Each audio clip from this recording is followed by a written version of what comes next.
Bienvenidos a Exitosa 95.5 de la FM en Lima. Estamos a nivel nacional, son las 8:36. Ya quizás algunos llegaron a su casa, estará bajando el tránsito. No, el tránsito todavía es una pesadilla, por lo menos en las grandes ciudades de nuestro país. Hay otros que ya están en su casita porque se levantan muy temprano para ir a la chacra. Hay otros que recién están empezando su jornada laboral y nosotros estamos informándoles, por supuesto, la mejor información, lo que usted necesita saber a esta hora de la noche, con análisis y con opinión. ¿Qué vamos a hablar? ¿De qué vamos a hablar ahora? Les vamos a contar algo muy interesante que no debemos dejar de analizar, de conversar, de opinar. ¿Por qué? Porque Digemit es una dirección súper importante. Ustedes ya saben, hemos hablado de Digemit a partir de este suero, lamentablemente, que se le conoce como el suero defectuoso, ¿no? Que ha matado a 7 personas. Ya son 7 personas que han perdido la vida de Medifarma, un suero que se les pasó de sodio, y esta mezcla mal hecha puede matar a 7 personas, les truncó la vida, y algunas las dejó vegetal por mucho tiempo. Han sufrido muchísimo la familia y ahora empieza un calvario en el tema legal. Hay también un camino paralelo que está siguiendo el gobierno.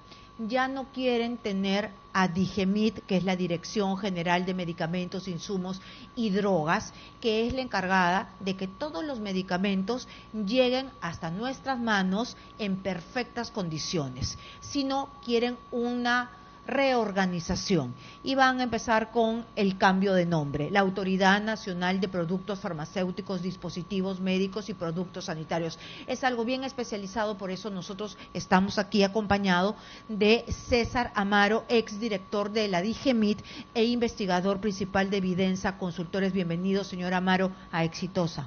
Gracias, Karina, por la oportunidad. Encantado de estar contigo esta noche. Muchas gracias por estar aquí. ¿Quieren hacer este cambio? Ya mandaron el proyecto de ley, pero ¿qué es lo que se necesita para que en realidad tengamos una autoridad nacional de productos farmacéuticos, para que estos productos médicos nos lleguen bien, de buena calidad, y que no se vuelva a repetir lo de Medifarma? Este es un tema muy importante porque, como lo has mencionado, impacta en nuestras vidas, en nuestra seguridad, en nuestra salud. Y los ciudadanos confiamos en el Estado, entregamos en el Estado esa confianza a través de un contrato social históricamente, y el Estado tiene la obligación de cuidarnos, de protegernos, ¿no? Y eso lo hace a través de entidades públicas. En este caso, hoy se llama Digemit, que es un órgano de línea del MINSA, del Ministerio de Salud, y propone un cambio a una autoridad autónoma. Pero antes de ir a ese detalle, Karina, déjame explicarte algo muy importante. El mandato del Estado tiene dos grandes propósitos. Por un lado, como ya he explicado, y tú lo has señalado muy bien, seguridad, ¿no? Que el medicamento sea seguro, eficaz y de calidad. Y es una mirada sanitaria. Pero además de eso, hay una mirada económica, porque el medicamento es un bien que está en un mercado imperfecto, con asimetría de información. El ciudadano no tiene el conocimiento como cuando uno va a Gamarra a comprar una prenda de vestir, una ropa, qué sé yo, y elige precios y calidades, toma una decisión. En el caso de un medicamento, el facultativo, el médico odontólogo, obstetriz, prescribe, y uno utiliza como un usuario esa prescripción y utiliza el medicamento, ¿no? Entonces eso genera un mercado imperfecto. El mejor ejemplo es el del suero, no solo en el aspecto sanitario, por la seguridad que tú has mencionado, sino la decisión posterior. ¿Qué hizo el ministro? Dijo: señores, se decide estas cosas en relación al registro, plantas, ¿no? Ya no se usa este suero fisiológico por un tiempo determinado, y eso generó en el mercado una escasez, claro, un impacto económico. Y ahora estamos quejándonos de que Salud compró muy caro a un proveedor cuestionado de Ecuador, o faltan sueros en otros lugares. Entonces, una crisis, digamos, de una decisión económica.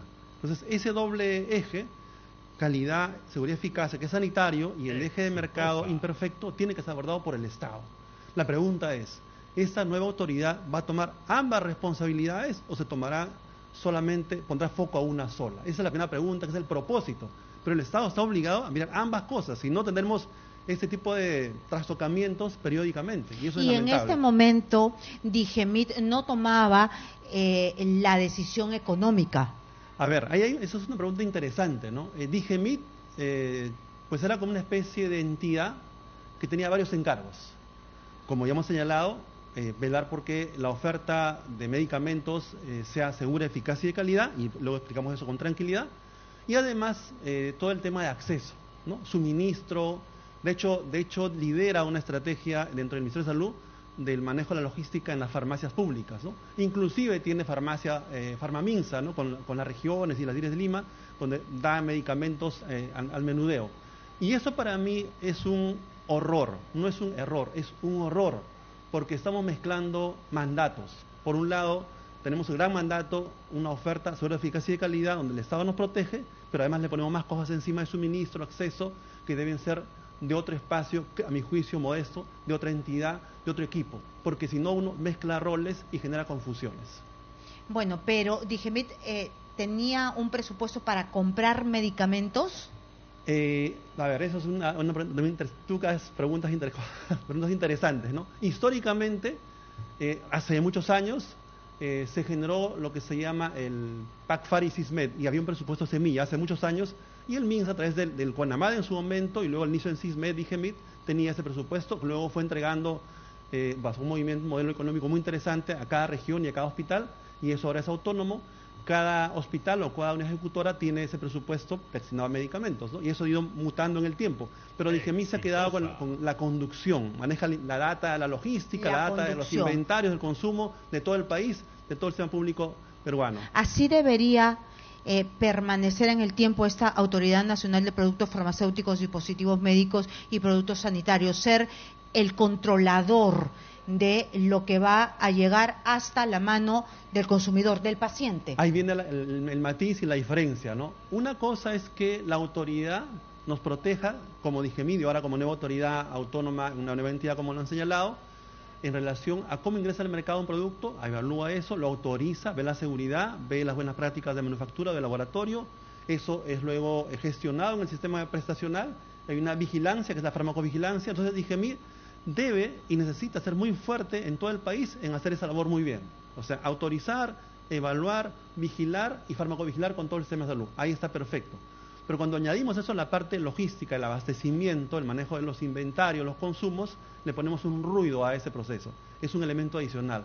Y además, cuando añadimos elementos como análisis de mercado, eso es parte de una mirada del rector, que requiere un espacio especializado también, ¿no? Ese aspecto, por ejemplo, el MINSA no lo tiene claro. Y por eso decimos, oye, ¿por qué en el mercado de sueros hay un solo proveedor? Y no evaluamos como país y como Estado que eso obedece un modelo de compras instalado desde el 2006, que se llama subasta inversa. Entonces, cuando el Estado compra por subasta inversa el 2006, periodo del ministro Vallejos y estaba Alan García presidente, el equipo que organizamos esto, hicimos bien, porque el mercado tenía precios dispersos, competía bajo un modelo de subasta a la baja y ganaba el que ofrecía el menor precio al Estado. Perfecto. Pero eran varios competidores que estaban en ese mercado ofertando al Estado, que era el gran comprador, el monopsonio, como se dice técnicamente, ¿no? Sin embargo, la teoría dice que si uno usa ese modelo año tras año, 2006 al año 25 han pasado 19 años y seguimos con ese modelo, ¿qué cosa ha ocurrido? Los proveedores más chicos han ido saliendo porque no hay incentivos, no hay mercado, y han quedado, ¿quiénes? Los más grandes, los más grandotes. Y no, Karina, grandotes en el sentido de todo el mercado. El mercado farmacéutico es muy particular. Está formado por nichos, grupos terapéuticos, los antibióticos, los sueros, los analgésicos, los corticoides, qué sé yo, ¿no? Súper especializados. Así es. Entonces, para cada grupo terapéutico pueden haber pocos proveedores al momento de la compra pública. Entonces, eso genera un escenario donde la subasta inversa, mal empleada hasta ahora, está provocando este tipo de situaciones. O sea, hay pocos proveedores para grupos terapéuticos específicos, y eso en un país como el nuestro, que depende de las importaciones de insumos y medicamentos, es peligroso. Mañana nos llega, y Dios no lo quiera, una nueva pandemia, y no tenemos nada acá. Porque no tenemos, Karina, una política farmacéutica. No hay una política de Estado en estos temas, ni siquiera una política de medicamentos, que ha sido derogada automáticamente al no haber el MINSA adoptado algunas medidas al respecto. O sea, digamos que tenemos un Estado que está descapitalizando del talento y sus capacidades. Y en ese contexto, proponer una nueva entidad sin un debido debate y análisis es muy peligroso. Ya es el segundo experto que nos dice que esta ley no tiene el debate extenso que debería tener, por decir, no han convocado a la academia, a los expertos. Usted nos ha puesto algunos ejemplos, pero me viene a la cabeza el tema de la pandemia, cuando nos faltó el oxígeno. ¿Tenemos ya un mercado de oxígeno más extenso? A ver, esa es otra pregunta de fondo, ¿no?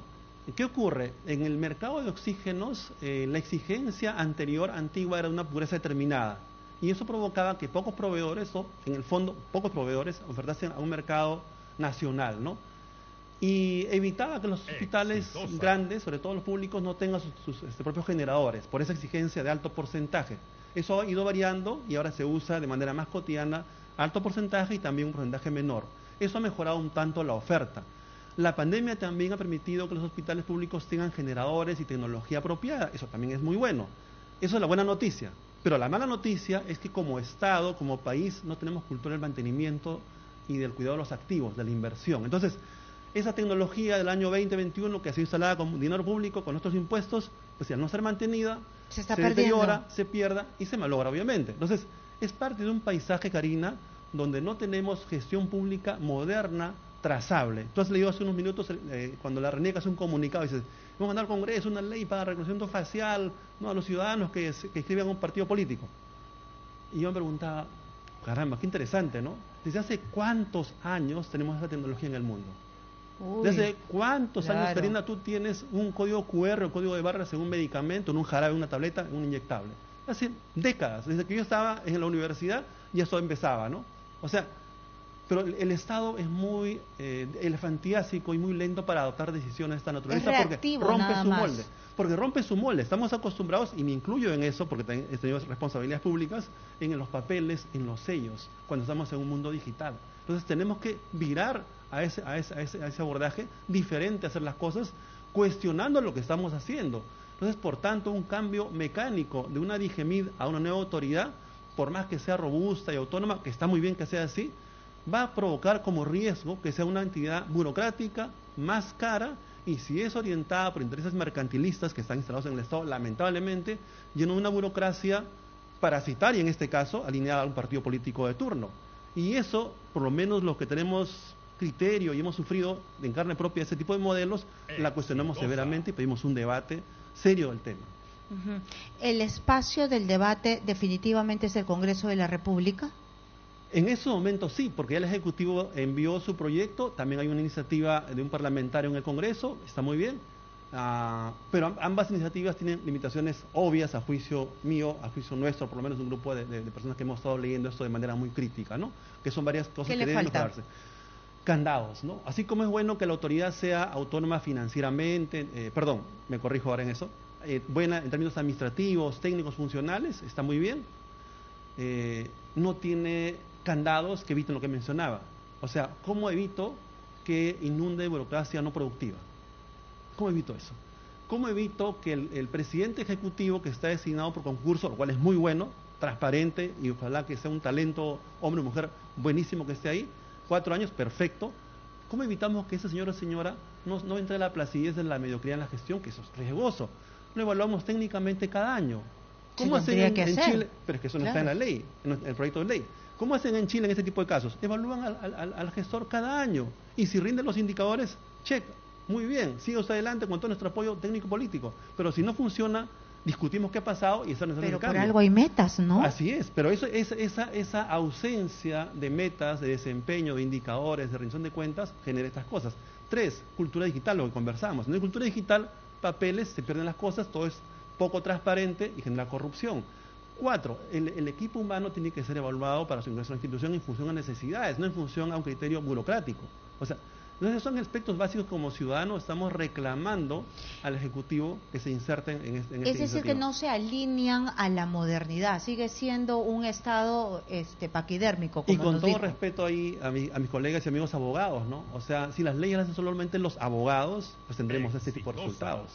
Hay abogados digitales, enhorabuena, hay un equipo en la Católica que está a la vanguardia en el mundo del derecho, perfecto. Necesitamos ese tipo de neuronas en ese tipo de iniciativas. Pero si vamos a ir con un modelo clásico de los 80s, de los 70s, de los 60s, evidentemente vamos al fracaso, ¿no? Vamos a tener unas entidades que parecen salidas del otro siglo. Como hemos visto en el MIDIS, ¿no? O sea, cerraron el programa A, ahora el programa B, el programa C, dejamos Caliguarma, así es. El Congreso que se llena de empleados, miles y miles que están ahí, ¿no? O sea, del mismo partido político, que es a dedo, que nadie lo necesita. Y así empezamos a llenar el Estado. El Estado hoy día es más caro que antes, mucho más caro que antes. Nosotros hemos hecho un estudio en Vidensa para el BID lo hemos sacado hace pocas semanas, y estamos solo documentando pues que lo que ha crecido más son remuneraciones. Y está el presupuesto hacia arriba, lo cual está perfecto, y ha crecido mucho la planilla y remuneraciones. Y eso no está mal, está bien porque requerimos que haya un respeto a los trabajadores y buenas remuneraciones, eso es bienvenido. Pero tiene que ir de la mano de la evaluación, del desempeño, de la transparencia. ¿Y el desempeño? Así es. Entonces ahí viene temas como te comentaba Karina, o sea, si no hay trazabilidad, si no hay digitalización, si tenemos una resistencia activa y pasiva, por ejemplo, a usar en los hospitales técnica electrónica o receta digital, pues evidentemente la fiesta, entre comillas, continúa, nadie nos mide los resultados y hacemos lo que nos da la gana con el dinero público. Es que no hay medición de resultados. Así es, no hay. No hay en nuestro país. Te van a poner, si tú entrevistas a una autoridad del MINSA, te van a poner los acuerdos de gestión, ¿no? Que están ahí publicados, son acuerdos entre el ministerio y cada una ejecutora, cada región, ¿no?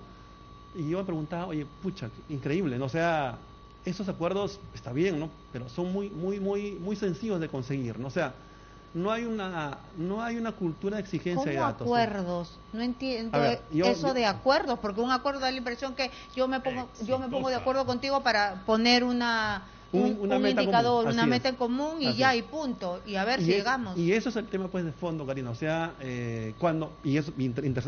tu pregunta es muy importante porque, por ejemplo, el Ministerio de Salud, para que como comunicadora puedas ayudarnos en esto, no ha delegado a la Alcaldía de Lima la función salud. Me salió el tema un ratito, pero vale la pena el comentario, ¿no? Pero se suponía que había que delegar. Por supuesto, claro. Todo el Perú lo ha hecho. O sea, desde el año 2004-2005 ese tema está cerrado. O sea, ese tema está cerrado hace 20 años. Uno va a Arequipa, Cusco, Puno, Loreto, y es regional. Ahí se emplea malamente el término MINSA. El hospital no es del MINSA, es de la región correspondiente. Pero ¿dónde eso no ocurre? En Lima. Tenemos 4 direcciones, ¿no? Que son de redes integradas, las DIRI famosas, ¿no? Lima Sur, Lima Norte, Lima Este y Lima Ciudad. ¿Manejadas por quién? Por el MINSA. ¿Por qué diablos no lo dirige el alcalde de Lima? Asume responsabilidades, rinde cuentas para que el rector supervise, como bien dice ahí, oye, yo soy prestador y tú eres rector. Entonces, roles claros, papelitos claros. Esta es la gallinita de los huevos de oro, pues Lima. Porque, bueno, ahí vienen los otros temas, ¿no? Tenemos poder, hay presupuesto, hay personal, hay puestos hay contratos, de trabajo, etcétera, y ya la imaginación vuela, porque no hay transparencia, no hay meritocracia, no hay predictibilidad, no hay indicadores de desempeño. Entonces, como están las cosas, insisto en mi tema original, es riesgoso que la autoridad se discuta y se decida bajo este modelo, bajo este tipo de gestión. Por tanto, hay que por lo menos cuestionar, ¿no? Claro, modernizar, para empezar con esto al menos, que lo vean como un piloto, ¿no? Aunque sea, empecemos a modernizar, empecemos con esta autoridad para que sea una autoridad ni siquiera del futuro, esto es el presente. Bueno, a mí me da un poco de vergüenza porque cuando uno ve las experiencias latinoamericanas, no hablo de Corea, de Singapur, Inglaterra, de Europa Occidental, hablo de Chile, Colombia, México, Brasil, Argentina, y nos superan largamente. Nos superan largamente y eso es una vergüenza para el país porque el Perú ha hecho un esfuerzo importante en poner más dinero al Estado, más dinero en salud, pero no estamos gestionando bien. Y eso es un reto para los que estamos todavía en capacidad de plantear miradas diferentes, ¿no? Por ahí tenemos, Karina, caminar con fuerza y los ciudadanos exigir al Congreso que se abra el debate público, transparente. Y debatir esto claro. Con ustedes, los comunicadores, con los ciudadanos, con los usuarios, con el equipo de salud, ¿no? Y discutir el propósito de conscientes, ¿no? Porque esto es importante, se han muerto 7 personas, se han podido morir más. Bueno, Karina, yo no quiero alertar a nadie porque también soy un farmacéutico que está en estos años, ¿no?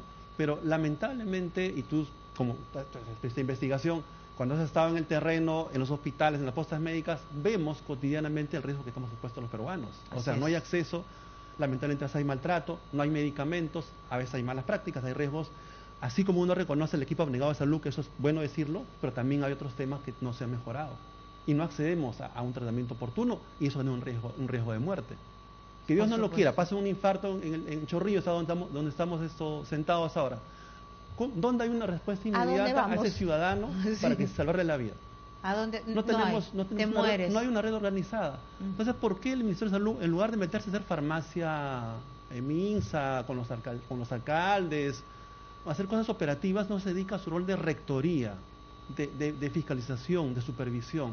¿Por qué no hacemos las cosas en orden? Entonces, ese embrollo de hacer muchas cosas y no hacer nada El desorden, tiene su propósito, claro, porque tiene un obviamente propósito. a río revuelto ya sabemos lo que va a Ganancia ocurrir. de los corruptos. Entonces Muy bien. ahí hay un tema de fondo que cuestionar y mejorar como país. Claro.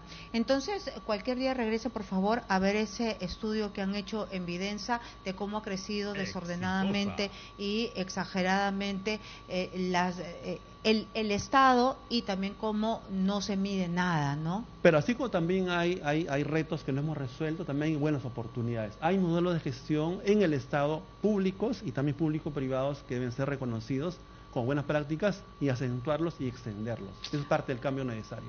Muy bien, muchísimas gracias. Nosotros hemos estado con César Amaro, él es exdirector de la DIGEMIT, que está en pleno... Hay un proyecto de ley y se debería debatir, porque ya ven que hay una mala fórmula, no la mezclan bien, se mueren personas. Puede ser usted, porque eso pudo llegar a un hospital y eso era una tragedia. Y él también es investigador principal de Vidensa Consultores. Me tengo que ir rápidamente a una pausa comercial, no se muevan, regresamos aquí en Exitosa.